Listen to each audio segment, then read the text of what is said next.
concern. It's been a pretty good fire season so far in New Mexico. It really has, and now all of a sudden at the time of the year when typically we start to see the fire season kind of cut off, because we're not getting the rain, the fire season's starting to take off once again. That is not good. And there's no real major changes in the weather pattern for this week. Matter of fact, I'll show you that in just a minute. But first, let's start out with what's going on right now.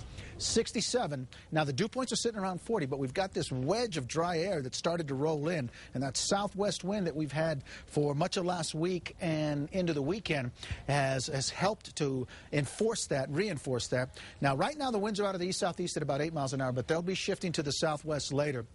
Mid to upper 50s right now from Santa Fe to around 70 in Roswell, 40s and 50s out west. The temperatures today, 87 by noon and 95 for today's high. Partly cloudy skies. I don't think we're going to see any rain chances in the metro area today.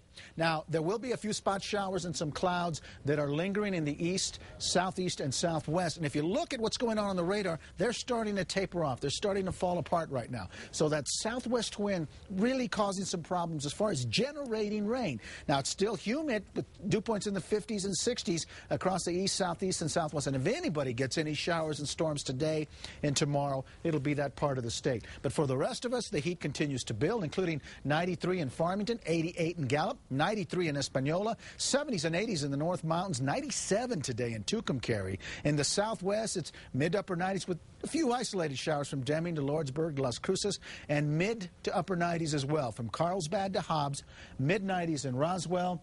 And if you look at the East Mountains, temperatures are going to be holding mostly in the 80s to near 90. From Moriarty to Estancia, Edgewood, and Tejedas in the metro area, temperatures are going to be holding mostly in the mid-90s. Downtown, Los Lunas, Belen, Bosque Farms, Rio Rancho. So a simmering day. And again, as we roll through the next couple of days, it's low 90s, at least initially for Santa Fe, and then for the metro area, temperatures in the middle 90s. Does cool down a little bit later in the week, and we will see at least a chance at some showers. But as I mentioned earlier, there's nothing really dramatic going on, but at least we have at least a shower or thunderstorm showing up after Wednesday and into the weekend. Santa Fe's not getting much of a break either. No, they're not. No, they're not. A lot of the state isn't. All right, well, we need